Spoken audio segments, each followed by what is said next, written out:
Are you on the edge of your seat? Because we're about to sound off with Kevin Williams, covering today's latest trends in location-based entertainment. Brought to you by the LBX Collective, your community to connect, engage, and inspire. All right, everyone, let's buckle up.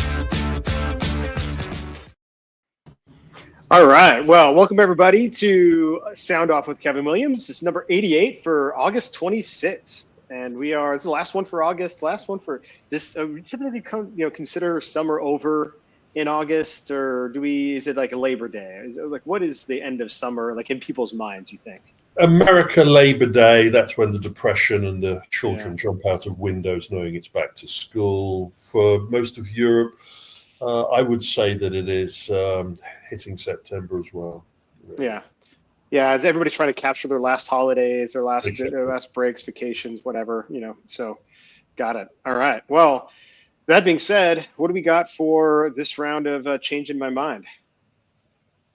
Well, this is a tricky one because we're talking about an audience that I'm not sure that many in our industry have got their brains around. But the question is out there, that is the Kidult in our midst, our new audience, the persons or the individuals, the audience that is now funding our business more than what we would normally traditionally think of as our audience being the spotty-nosed, 9 to 12 to 16-year-old with parents. Their spending power and their availability in our market is not the same compared to the Kidults, who are the adults that want to have a experience and entertainment, have disposable income, and are prepared to come back again and again. And most importantly, they have money for booze and cocktails, beer, which is the driving force for a lot of entertainment facilities, even the ones that aren't in the competitive socializing arena. Those in the traditional still see their hospitality component as a major financial generator. Yeah, it's like in Toys R Us, they used to have the slogan where a kid can be a kid. This is now, we got to create venues where adults can be kids. And yes. I think we began to see this trend, I want to say, call it 10, 15 years ago, but probably more like 10 years ago, where the venues recognized that they needed to build the aesthetics, build the F&B menus around the parents, around the adults. Yes. I think what we're now beginning to realize is that not only is it just the F&B or the aesthetics, it's also the attraction mix, and really building venues around the adults or the Kidults in general, and even just the experiences, right? So new experiences that are out there that are really targeted at that 20-something plus, or even up into their 40s, and making sure that there's experiences out there for them.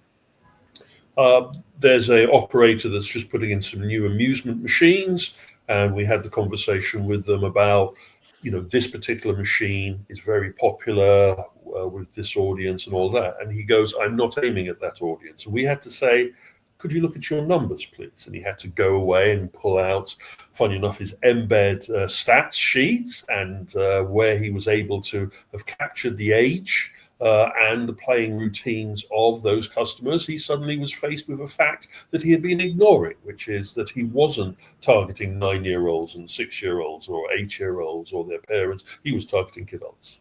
Those individuals that came in to his late night post 6 o'clock business were dropping dimes, not in Down the Clown, but they were dropping dimes in these particular machines that appeal to this particular audience. And I would say that anyone that's done their research recently would be able to pull back at especially the video amusement side of the business and look at the games that have been developed, and they will see that these games are not being developed for young audiences in the whole, but they're being developed for a much more mature audience demographic. You look at Cyberpunk, for example, and that is not going to be appealing to your redemption crew unless you have some real hard-nosed young rugrats in your audience makeup. All of this aside, if you're going to target the spend capability of Kidults, then you have to appropriately dress and develop your facility to appeal to them. You have to improve your F&B offering, and you may have to ask yourself some hard questions about your themality and your branding. And these are the type of questions that I know a number of family entertainment facility operators are now asking themselves about how social do they go and how much do they change their mix to appeal to what they would call older audience members, but we will call for this point Kidults. Yeah, even places like swingers. So I would say that you have to think about changing your redemption model as well if you want to even have a redemption model, right? So obviously, but let's say you do, right? So you have swingers, they have their carnival, which is like their arcade. Obviously, swingers is mostly focused on high-end themed mini golf, but they do have an arcade component, and the redemption store is basically a merchandise store, but it's shot glasses and it's coffee mugs and it's things that are obviously focused on the adults. They didn't have anything kid related. They had plush, but it was plush that was specifically targeted at the adult style plush. And so, and a couple of other cranes and things that they had. So even from a redemption standpoint, we need to rethink what that could potentially look like if you are targeting that kidult. And the argument is swingers, the mini golf experience, a entertainment facility or a social entertainment? It is definitely a social entertainment facility. It depends on its F&B, especially with cocktails, as much as it does on the mini golf that you're playing. Mm-hmm. And they took a risk in changing their model to include amusement products, reskinned amusement products, mm-hmm. and selected to suit their audience. But it is still an experiment. There's only 2 of the swinger facilities that have the carnival component, and we're yet to find out how profitable it has been for them. But I get the feeling that it was a pivot in the right direction. Now, take that one step further. How many mini golf facilities will now think about adding an amusement component? They would be thinking more in the adding an FEC kind of, drop in a couple of arcades and lots of redemption type stuff, aiming at the Rugrats, where in reality, they are going to now have to think, if they do add a amusement component, it's going to have to follow that type of model. And swingers, Chuck's Arcade, and some of the barcades out there, the retro arcades, are the model that you'll be following. And that is quite a change for our industry. A lot of the street route mentality of the distributors will have to be reprogrammed to be able to offer the right kind of mix for Kidults, if they can even sell it. Yeah, well, and it's particularly difficult for, again, the amusement industry, but you're also seeing the creation of venues that are targeted specifically, like full venues that are targeted specifically at the kidult, like Playground in Nashville and Las Vegas. These are experiences that are really not targeted at teens and younger. They are targeted exclusively at towards adults. Now, could a teen go and have run around and have fun at Playground? Sure, maybe, but that's not, when you go there, that's not who you see playing the games. But the entire facility is really created to deliver an experience for the kidult. Could a kid be happy with the selection of redemption machines at a carnival at Swingers? I doubt that they're going to be as enthralled compared to what they will get at. Now, that said, I am sure our friends at CEC Entertainment have worked very hard to make sure that Chuck's arcade machine mix appeals to the broadest demographic. Yep, totally. All right, well, coming up after the break, we will dive right into the trends. Intercard is the only cashless system designed, developed, and manufactured all under one roof. They introduced cashless technology to the amusement industry and have been leading the way for over 30 years. Cashless systems from Intercard increase customer spending, guest satisfaction, and boost revenues by up to 30%. Intercard is so proud to be serving the amusement industry, and if you aren't already part of their global family of customers, they hope you will become one soon. Well, thank you, Intercard, and straight into the trending aspects of the technology. We're in August, so a lot of the news is, shall we say, muted at the moment. There is development going on, a lot of development going on, but some of the reporting isn't shouting this from the rafters. One of the interesting developments that I came across regarding the economy impact was how casual dining has seen its share prices and its share dealings skyrocket compared to the quick service restaurants. And quick service restaurants are the McDonald's and the Wendy's and the Burger Kings of the world, where the casual dinings are the ones where you have to sit down and, it's still a pretty set menu and it is a quick in and out service on occasion, but it is still a selectable menu, customizable by the individual from the menu selection rather than being faced with options such as your Whopper deal or your Big Mac package. And this kind of change in the stock market's perceptions of this is based upon the reading of the room, seeing how much these venues in comparison, the casual service to the quick service, have changed their menu pricings.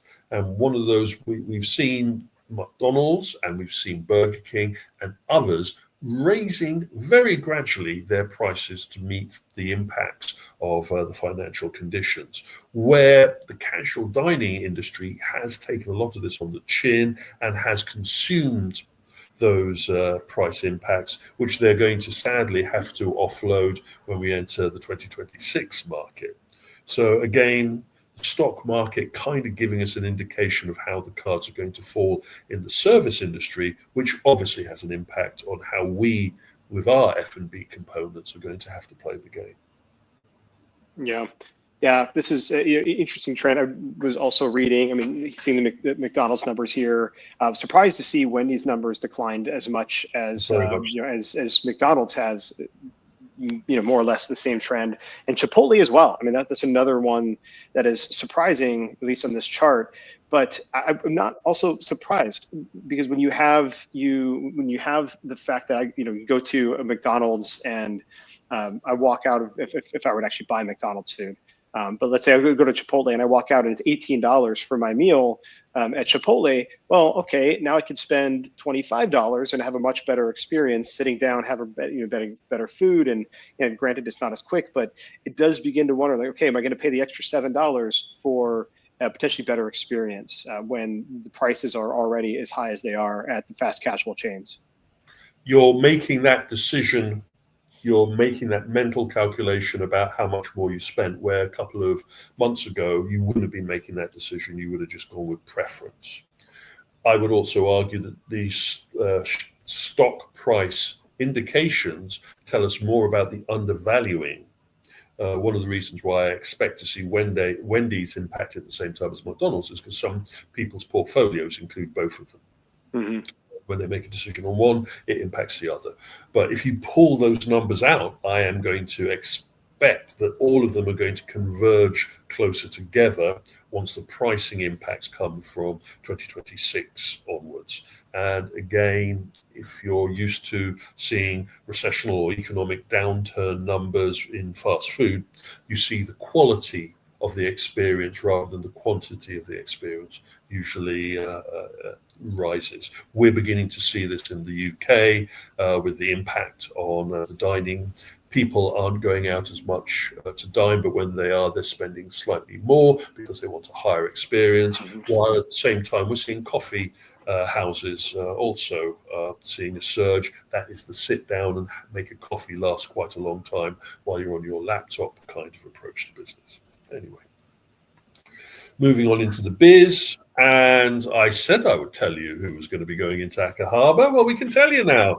Silk Hat. Who the hell is Silk Hat? At least they're not called Fox Hat. Old joke. My older friends forget that. if you're not familiar, well, the Japanese amusement sector is still quite vibrant. It's not the facility operation is being dominated by the big names. I keep on going on about Genda all the time, but there are the Tatos out there with their setup of chains, and there's other chains, but they're less well known internationally, but they still have quite strong coverage. And Matabe Matahe, got to say it correctly.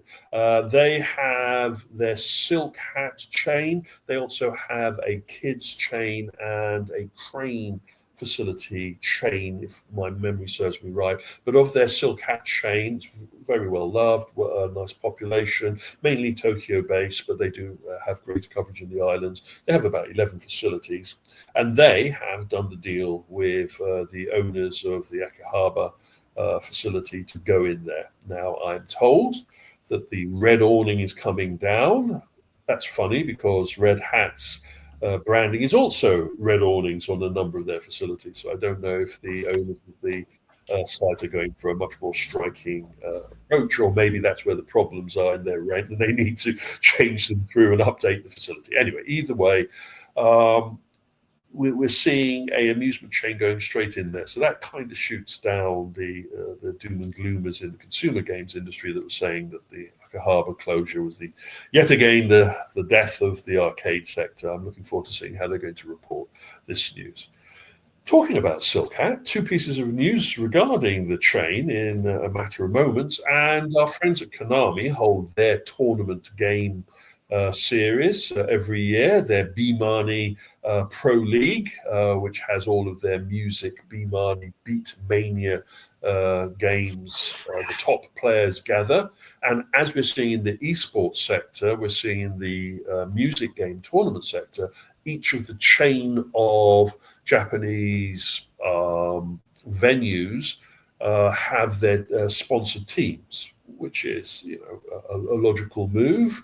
It generates repeat visitation and it's good publicity. And surprise, surprise, the Silk Hat team won this year. I'm still trying to find out who's going to win the individual components, but this is the team league as part of the pro league aspect of this. Doesn't get a lot of publicity outside of Japan, though there are a lot of people internationally that are big fans of the music rhythm game sector, and I know that they will be avid followers of this, as well as the individual finals that are going to be coming soon. Yeah, interesting. I'm trying to do some more research into Silk Hat because that's a brand and a model I haven't heard of. There's obviously a handful of locations, although it doesn't seem like there are many, but maybe there are. But I also cannot find their website. I cannot nail down actually what a Silk Hat website is. I'll send it to you after this podcast. Oh, if you could, that'd be great, because I am not able to find it at all. It's always the hardest part for individuals to research the Japanese market. It is very hard, and I have to depend on some very unique search tools to be able to hunt these sites down. Yeah. Though sadly, these tools do not teach me how to pronounce the names correctly.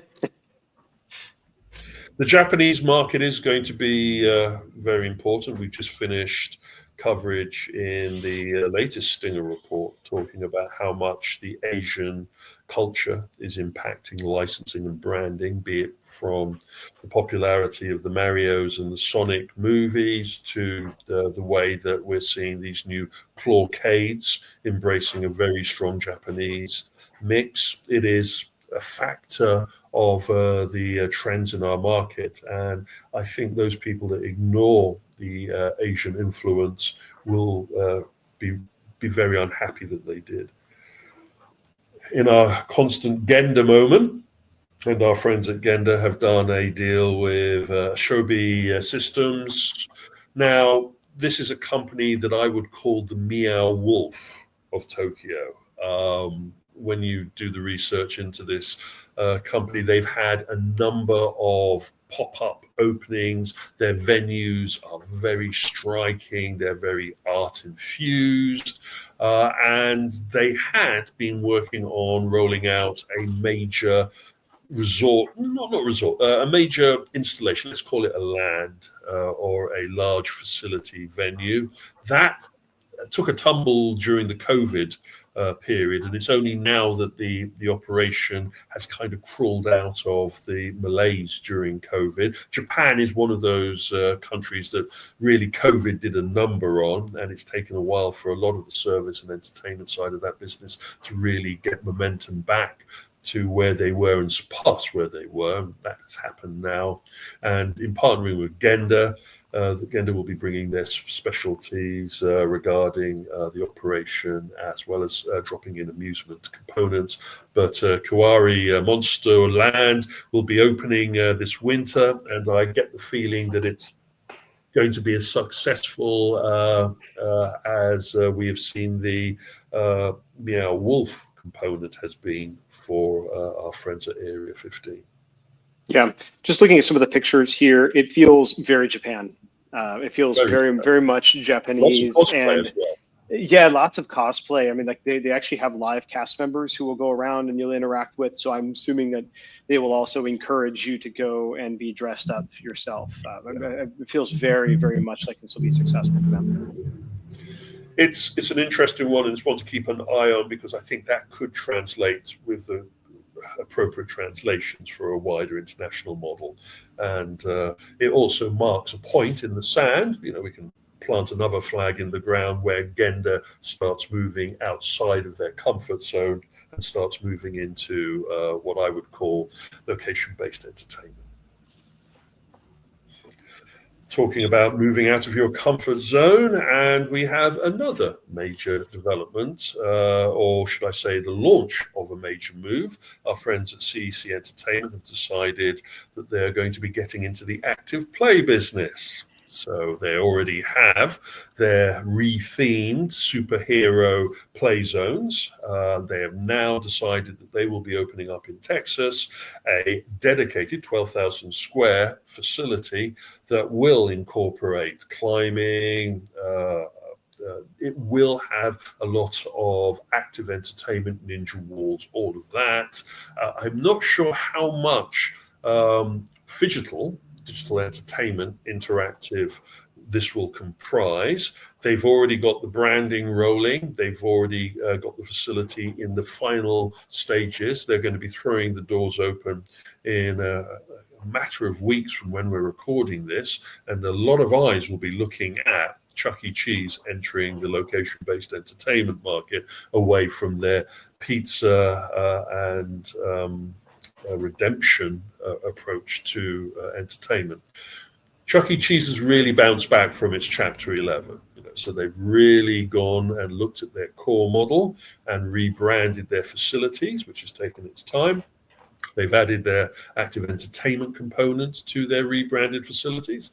They have now moved fully into their mall-based arcade business, first through FunSpot and now with the fully rebranded Chuck's Arcade. And this kind of is an obvious transition. Chuck E. Cheese Adventure World, I want to shoot their name, but anyway, whatever, it works with their brand. And if they do what they've done with Chuck's Arcade with this, then it looks like it's going to be an interesting player. Now, this goes right up against some of the other active entertainment brands that I've been talking about, the Urban Airs. But also, this goes kind of up against the SoCal operation that we have from our friends at Round One. So we are getting into an interesting convergence. And again, we've got some coverage in the coming entertainment social arena that talks about how sportainment, we had to get the tainment in there somewhere, but sportainment and active entertainment is playing a major part in the growth of our sector.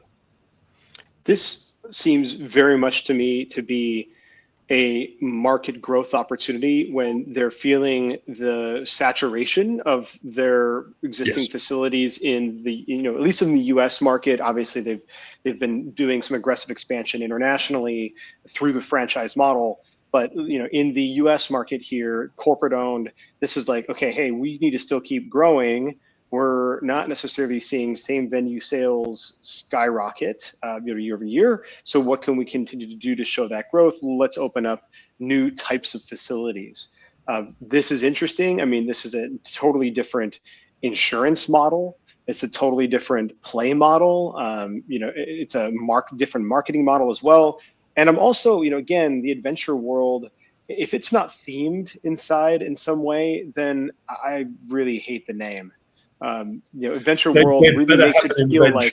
Yeah, there better be an adventure inside there, or else that branding's going to suck the big one. Yes, it cannot just be what we call "quote unquote" adventure parks, right? So it could be an adventure park, that's fine. But if you're going to add a world to it, then people, names are important, and we've begun to think that when you call something a world, it is going to be themed in some way. Yeah, this is going to be very important for them. I would argue about the insurance. I think that they've been testing the waters with this approach for some time through their active entertainment component, now rebranded Superhero Playgrounds. So they have a rough idea of the waivers that they're going to have to employ here. They've got a rough idea about how active and how many members of staff they're going to need and what works and what doesn't work. The issue is, do they have enough knowledge of what the themality is going to need to be to warrant repeat visitation and a strong brand ethic? And again, this goes back to what we've touched upon in other open and shuts about what the guest is expecting from this. And the last thing you want is a Wonka moment where people pile through the front door of a Chuck E. Cheese Adventure World facility, and it just looks like a glorified superhero playground. Mm-hmm.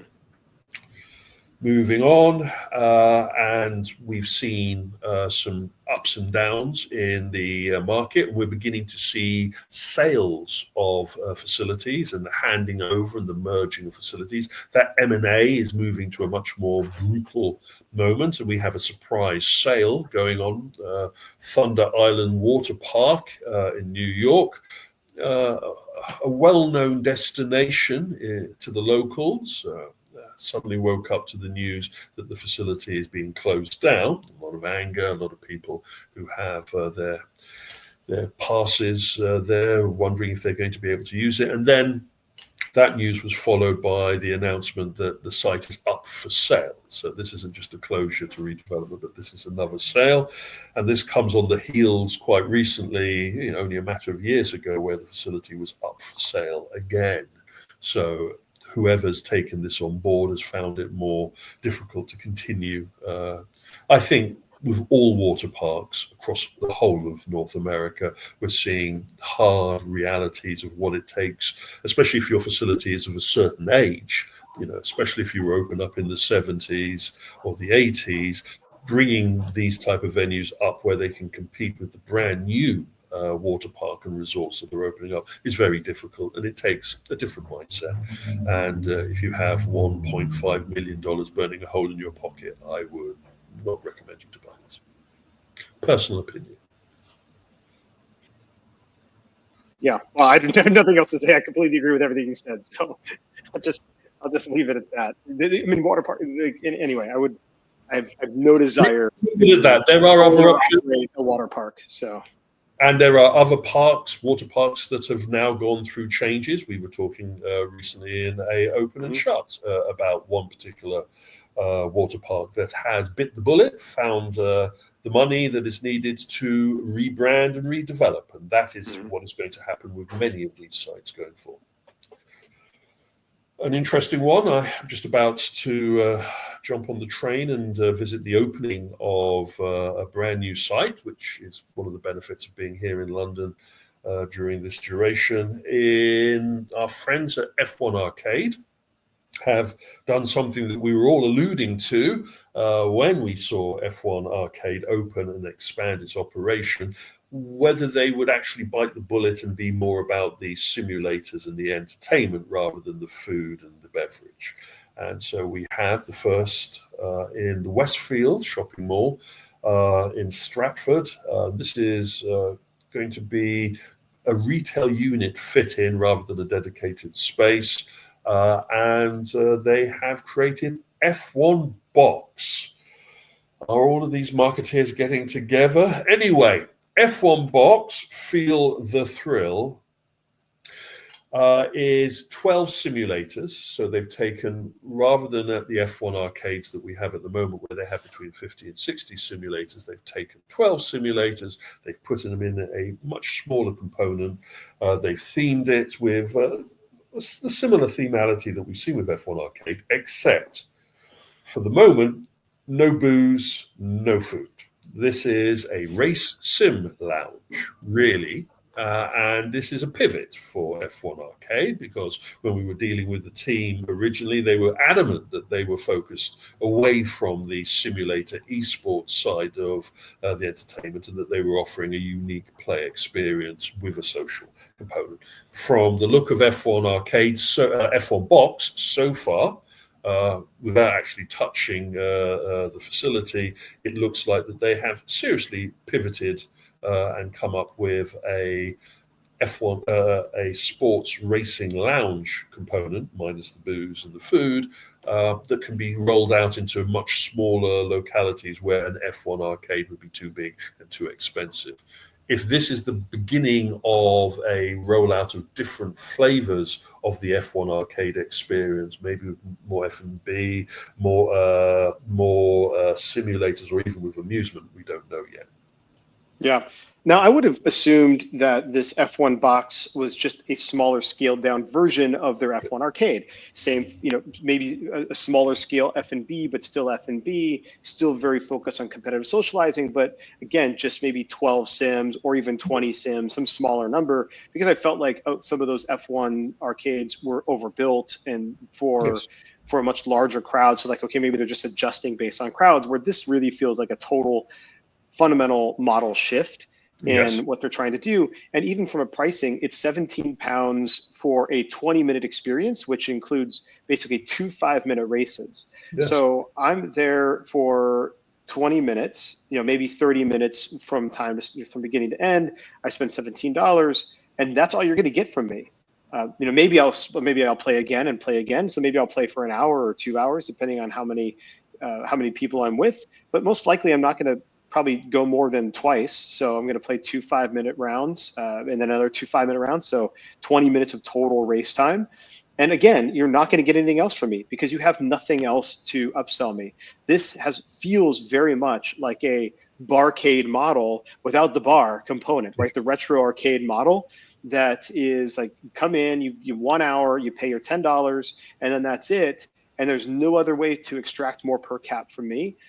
More revenue from me, even if I wanted to give it to you. And I think that's a mistake for these guys. I'm in the entertainment business, and I'm here not to come up with reasons why people can't spend. I'm here to give them reasons where they can spend. Sadly, I get the feeling that the team may not be as familiar to the entertainment model as they are to the F&B model. That said, let's not put the cart before the horse. I need to go to this facility, I need to touch it, and I need to come away. But we can throw some questions out that I can ask future Kevin. If you could answer these questions for us. Number one, is there any merchandising? Number two, is there any league, team, arena, tournament repeat promotion? Even our friends at Electric Shuffle have facility tournament capability where you can see the scoring of what each site is doing. So will there be a means for me to see how the top racer on this particular circuit is doing at one of the various venues? Will there be F&B in the model? And the final question, is this a serious concept, or is this fulfilling an opportunity that popped up and for some reason they couldn't drop in a F1 arcade, so they dropped in a suck it and see to test the water? So is this a unique exemplar rather than a serious direction pivot? And if this is a serious direction pivot, future Kevin, please grab whoever's responsible for it and get their background of where they come from the market, so we can understand their thinking behind this. Mm-hmm.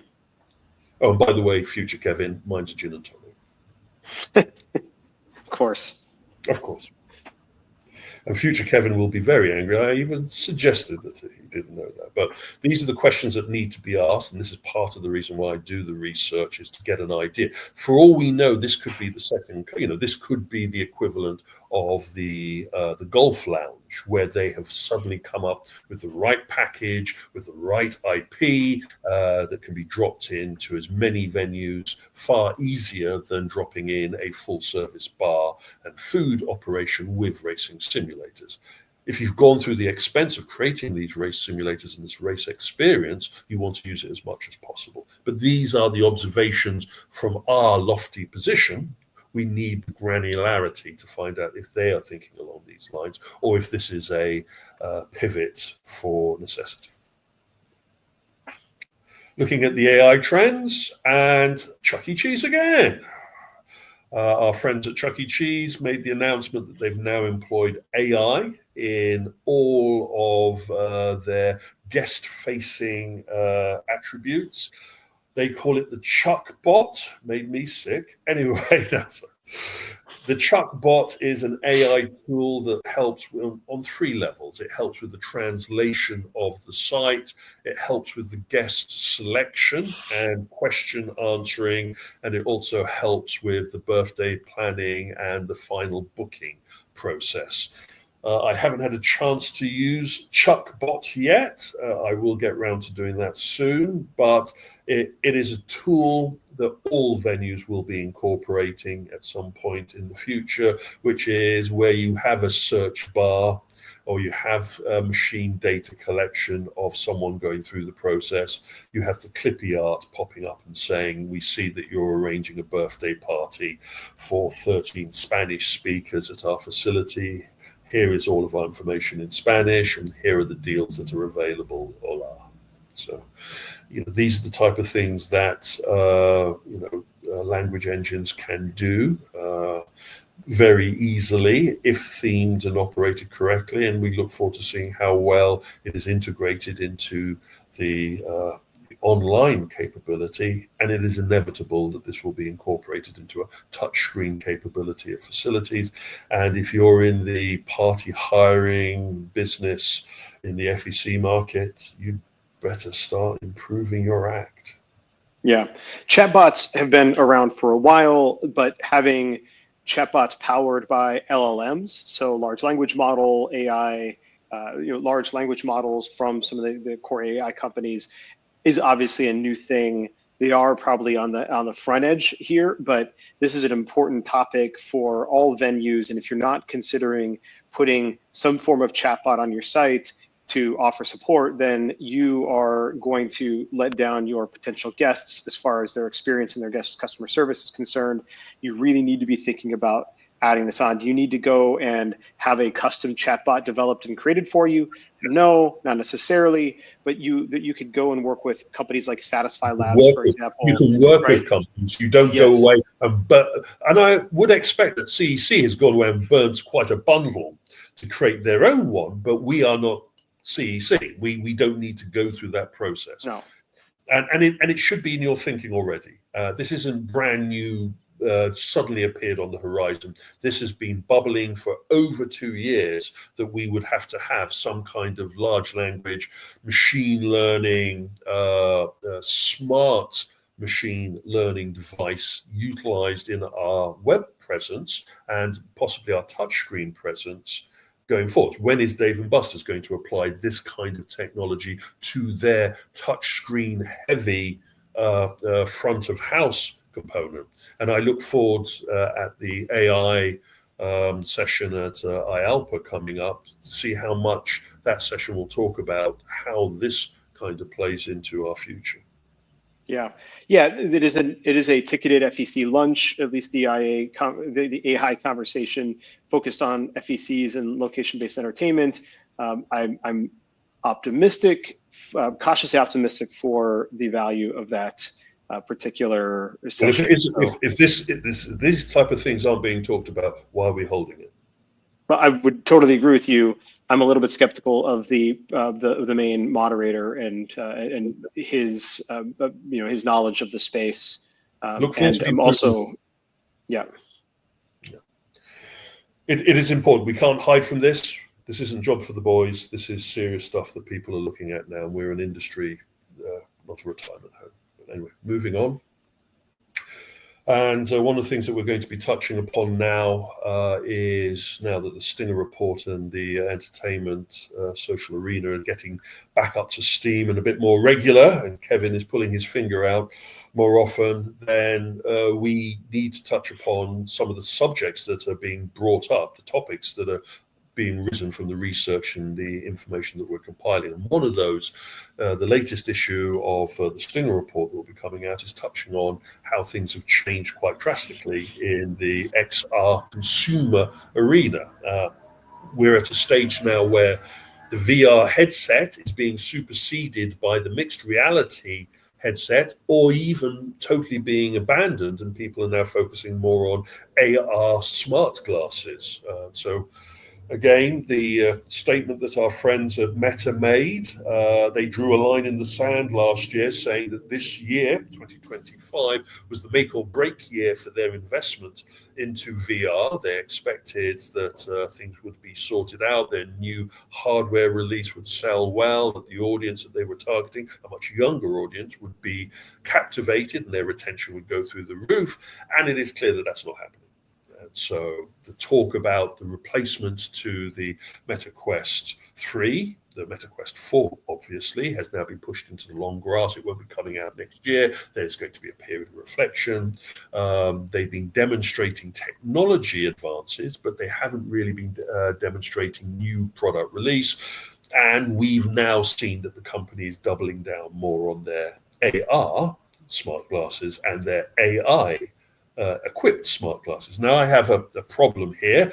When someone says augmented reality, I think of the technology that prints up information into your eye, that tells you the name of the person you're talking to or the direction you should be walking. A heads-up display, where really a lot of these companies that are now launching AR smart glasses are using them as smart assistants. You can take photos and video from them by the swipe. You can ask them questions and an AI assistant will hopefully answer those questions for you. So these are really what I like to call AR light smart glasses, if they are more an appendage to your mobile phone than a dedicated application. That said, our friends at Meta will be launching the next generation of AR and mixed reality glass systems at their coming event in a couple of weeks' time. And I think we'll kind of see a repositioning of the landscape. We will see Apple having to really position where their system sits as a mixed reality system rather than an augmented reality system, where Meta sees its future with its headsets and its smart glasses. We're at a transition point, and that all has a knock-on for us because we, in the location-based entertainment, are using smart glass technology, though much at higher level with some of the augmented reality experiences out there. And we are also still seeing high profits from our virtual reality systems. So if the consumer VR market may be taking a bit of a tumble, that's more grain to our mill. To be honest, we can then pick up the audiences that like VR and want to be immersed through headset systems. And hopefully we will learn how to promote our technology separate to what is available in consumer. I think if I were Meta, I would maybe. If you were Meta, you wouldn't be sitting in a hotel now. You'd be laying on a beach earning. Well, okay, that's fair. But I guess what I was trying to reframe here was the fact that I actually don't think that they need to do a pivot away from the metaverse. I think they need to redefine internally what they consider the metaverse to be. And I always struggle with this, but like not just rebrand, but like redefine. I never had a problem with the word metaverse, but how it was defined, I think was the issue. This was not going to be, we were never going to live in a world, I truly didn't believe, a world like Ready Player One, where we're all living in headsets and everything we're doing is online and in this immersive environment. It's just not how we're wired as human beings, and it was never going to happen. My view of the metaverse was a world in which we were always ubiquitous, like we were connected, and we had this ubiquity, this internet layer that existed and was ubiquitous across our entire human experience. And that is where AR and AI come into play, and other tactical ways of manipulating that information, tactile ways of manipulating that information that I think we haven't even yet seen today, right? But this is, we have, you could say, well, we always have the internet with us all the time because we have our phones. Well, yeah, but I still have to like go to the device, access, like go somewhere to access that information, versus it just always being there and around and available to me on a whim. Right. This is where Neuralink and other things, where we'll be able to have, constant connectivity to the broader metaverse or the meta world. And I think that is where and it sounds like that's where they're going, but that is always the future for me for metaverse. And that's the definition. It was never this virtual world that they wanted to try to build. So, I'm an old enough puppy to remember the first time that AR tried to establish itself, and the first time that virtual reality tried to establish itself. And it was clear then, using the clunky technology of the 90s, that this was going to be a constant world in which you lived, but it was going to be a persistent environment where we could take as much technology as we were prepared to handle, and it was going to be easy and convenient. For various reasons, multiple individuals at the middle of the noughties pushed the idea of living in a world where you had no mates, and you constantly had a helmet on, and you constantly played retro recreations of popular video games from the 80s. And those hype meisters managed to get a whole load of investors to believe a whole load of hokum. It's a personal opinion, but I feel that some of those individuals that sold a utopia for the metaverse concept were pivoting hard after reading a couple of dystopian sci-fi books. And because they had bad social skills, they felt that everybody else was prepared to live in that environment. Personal take, I am very controversial about my perceptions of how we got to the current XR scenario, and how we are now having to dust ourselves off, admit that the hype was too much hype. And it is difficult for some corporations to admit that they may have been badly advised in the path that they have taken. I agree with you that all it takes is a little bit of rebranding and reinterpretation of the metaverse, and it can be added to the world in which we all live in, which has technology on demand but not constant. Now, how you're going to pivot an operation that's blown nearly $80 billion on a entrance into a market that may not actually exist is going to be interesting, and we will need to see how that happens coming at Connect event. But again, the pivot's on the way.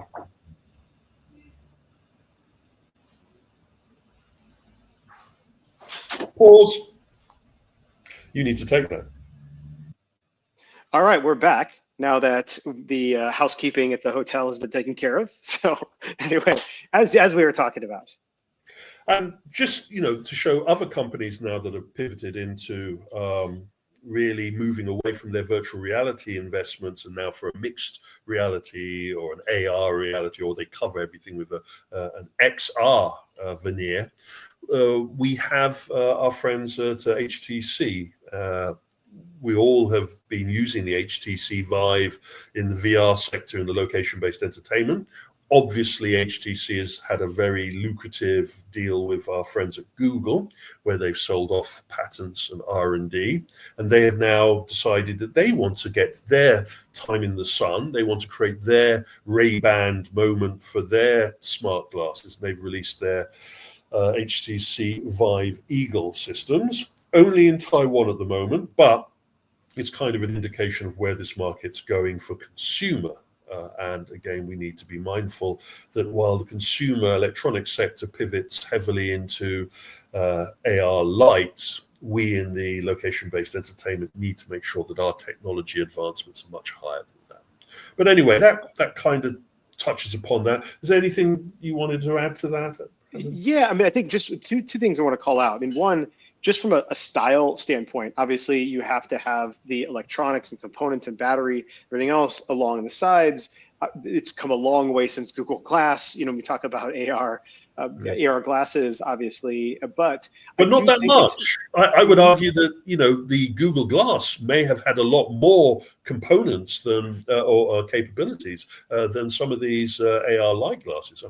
Certainly. I wouldn't disagree with you there. But what I'm seeing is like it'd be interesting to see how these types of glasses, and as people desire to have this capability on their face, how it will actually impact styles. So actual clothing styles, other styles, as more wearables continue to evolve, how we'll actually be like you wouldn't normally wear glasses of this style. With the big, with the big, size there, except for the fact that, you want to have AI glasses and AR glasses. And if more people have them, then it will definitely have an impact on the style. Secondly, I just say that it's one thing to have the glasses. It's another thing to have the user experience and the UI and the IO, right? So the interface it will be the killer app for these things. And so whoever wins the UX and UI experience will ultimately win the hardware experience to some extent. I think it's the GUI, the graphic user interface, that is the key thing here. And if you don't have any graphics, if it's just a tactile, smart assistant, then it's going to have to do a hell of a lot for a $400, $500, or even a $900 price point. Our friends at Meta stated that they had seen a decrease in their sales in their VR headsets over the quarter, but they had seen an increase, a 3% increase on the sales of their AR glasses. And I'm screaming and shouting during the investors' call that these are not AR glasses. These are, at the moment, AR-like glasses. What they will be launching next, which has visuals into the field of view of the user, which has graphical interfaces that chart your hand movement and can interact with these items, these will be the next generation. But these won't be cheap either. And so we're at this very important moment now, as it said right at the beginning, this is the make or break moment for Meta. This is a make or break moment for the whole dream of the next coming of AR glasses. If this only sells a few million, and in the electronics business, a few million is death sentence. Our friends at Apple have not even sold a few million of their Apple Vision Pro, and they're already rethinking drastically their involvement in continuing down this path. If these units are a fashion or a fad that go the same way as Google Glass, then there's a lot of egg on a lot of faces, and a lot of electronic companies will be seeing their C-suites decimated as they look towards what really is sellable as a customer interface for the next generation of interactivity. Anyway, we've taken enough of your time, and Brandon needs to have his beds turned down. And only joking. Please make sure you're receiving the newsletters through your system. I'm sure they're not going to spam. Please also remember you can listen to them as audio files and watch us as social media. I'm not sure if you're watching this via our YouTube or via our links on social media. And anyway, please constantly send us emails and advice and direction. It's valued. I wouldn't be going to some of the events that I'm going to if it wasn't for the feedback from our watchers. So thank you for that. All right, perfect. All right, Kevin, another great sound off, and we'll see you on the next one.